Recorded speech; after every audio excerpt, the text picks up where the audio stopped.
We are well into the 2023 F1 season now, and that means F1 23 is also just around the corner. With 23 races on the calendar this year, a real 23 theme this year it seems, you'd think that there would be enough tracks to keep us occupied, but we want more. I'm Mark from RacingGames, and we think these tracks really need to be in F1 23. Now before we start, we know that the F1 series tries to replicate the season as closely as possible, and therefore adding additional tracks isn't exactly realistic. But considering Shanghai was released as a free update in F1 22 despite not appearing on the calendar, we think why not add some more tracks absent from this year's schedule. Speaking of Shanghai, let's start with that.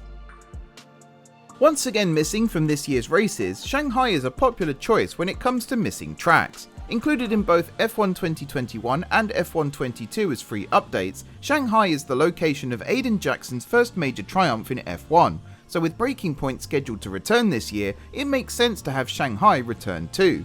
With its epically long back straight, tricky middle sector, and comically mushroom-shaped opening corner complex, Shanghai is the perfect mix of challenging yet fun, and that's why we need to see it in F1 23, especially with the new variants of the 2022 car design.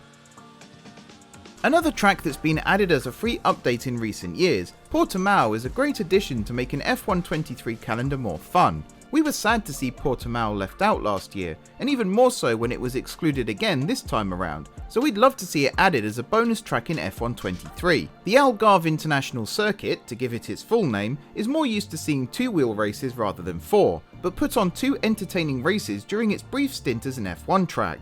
With its sweeping turns and dramatic elevation changes, Portimao adds a different kind of challenge compared to the almost perfectly flat Albert Park in Silverstone.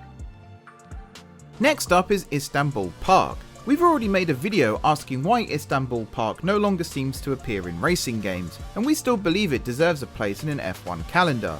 F1 returning to Turkey a couple of years ago was a welcome sight, even if, just like with Portimao, it was a fleeting visit.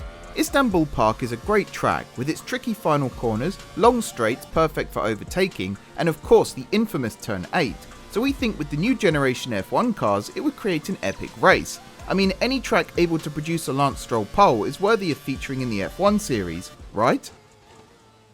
If you ask any F1 fan which track they want to see return to the calendar, the answer you'd hear most would probably be Hockenheim.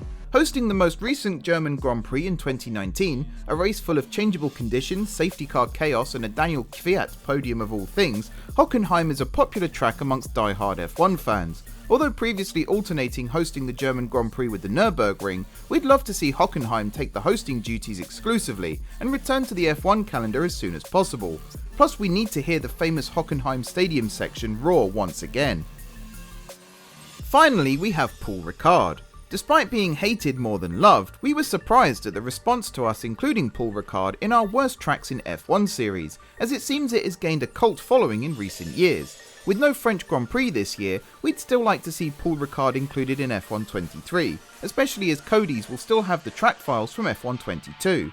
Maybe Breaking Point can include a flashback to the 2022 season, justifying the inclusion of Paul Ricard. Or maybe even fast forward to the 2024 season, where the circuit makes a triumphant return, sans garish red, white and blue runoff areas of course. You never know what you have until it's gone, and with Paul Ricard we did have a pretty fun track hidden amongst the multicoloured stripes. So these are the tracks we'd like to see added in F1 23, but what do you think? Let us know down below which tracks you'd like to see return, and why not subscribe to the RacingGames channel whilst you're there.